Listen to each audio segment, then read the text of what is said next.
परमपिता परमात्मा और उनके सभी पवित्र आत्माओं को नमस्कार।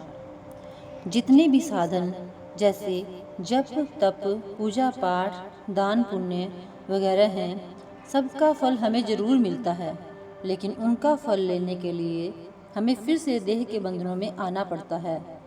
नेक कर्म करते हैं तो राजा महाराजा बनकर आ जाते हैं, सेठ साहूकार बनकर आ जाते हैं, जाति धर्म देश की हुकूमत हासिल करके आ जाते हैं, ज़्यादा से ज़्यादा वैकुंठों स्वर्गों तक पहुंच जाते हैं। लेकिन ये भी भोग योनियां हैं जो एक निश्चित समय के लिए होती हैं। उसके बाद हमें फिर 84 के जेल खाने में आना पड़ता है। लेकिन नाम की कमाई हमें हमेशा के लिए देह के बंधनों से आज़ाद कर देती है। इन सब चीज़ों का फल शब्द की कमाई के फल के नीचे रहता है, यानी हमें काल के दायरे में ही रखता है। शब्द की कमाई का फल सबसे ऊंचा है, वह हमें काल के दायरे से पार ले जाता है, क्योंकि वही चीज़ हमें मन और माया के दायरे से पार ले जा सकती है जो मन और माया के दायरे के पार से आती हो। वह शब्द परम धाम से उठता है, काल की सीमा ब्रह्म और त्रिलोकी तक है। इसलिए हम शब्द को पकड़कर काल की हद से पार चले जाते हैं। हमारी आत्मा तोते के समान है और यह शरीर एक पिंजरे के समान है। जिस प्रकार तोता पिंजरे से प्यार करके तरह तरह की बोलियां बोलता है, उसी तरह हमारी आत्मा भी इस शरीर से प्यार लगाए बैठी है।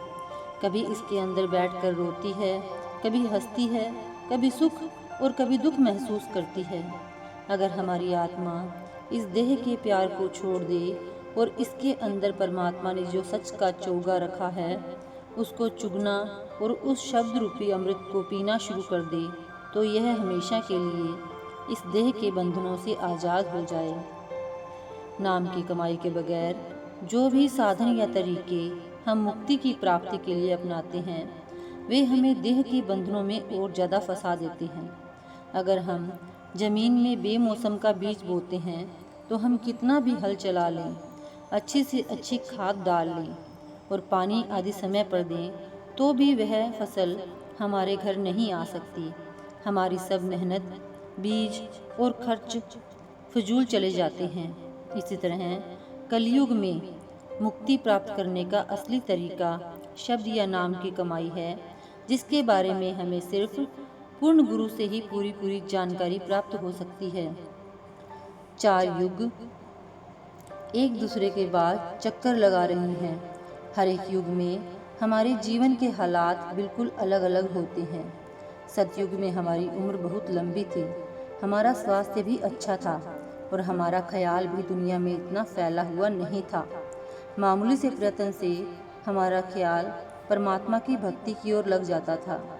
जैसे जैसे युग पलटते गए, उम्र छोटी होती गई, स्वास्थ्य कमज़ोर होता गया और ख्याल भी दुनिया में पूरी तरह फैल गया।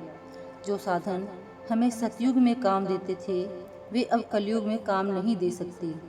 कलयुग में तो कोई भाग्यशाली इंसान ही 70 या 80 साल गुजार कर जाता है।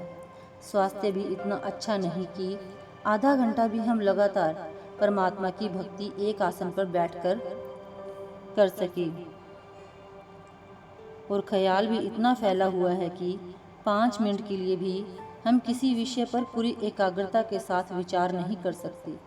गुरु साहिब समझाते हैं कि अगर हम कलयुग में आकर जिंदगी के 4 दिन भी सुख और शांति से गुजारना चाहते हैं और वापस जाकर परमात्मा से भी मिलना चाहते हैं, तो सिर्फ नाम की कमाई का ही रास्ता है।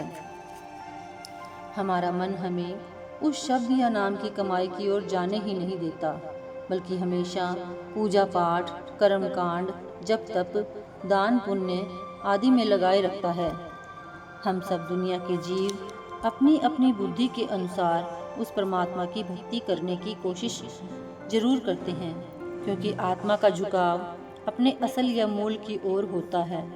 इसी झुकाव के फलस्वरूप हम परमात्मा को ढूंढते हैं, लेकिन मन के पीछे लगकर परमात्मा की भक्ति करते हैं। यह भक्ति हमें कभी हमारे ठिकाने पर नहीं पहुंचाती। हमारा ठिकाना सचखंड या परम धाम है और मन की हद ब्रह्म तक ही रह जाती है। शब्द या नाम की कमाई करने से हमारा मन निर्मल होता है और यह नाम की कमाई ही हमें अपने असली ठिकाने या असली घर सचखंड पहुंचाती है। हर एक भक्ति हमें परमात्मा से नहीं मिलाती, सिर्फ नाम की कमाई ही परमात्मा तक ले जा सकती है। Thank you.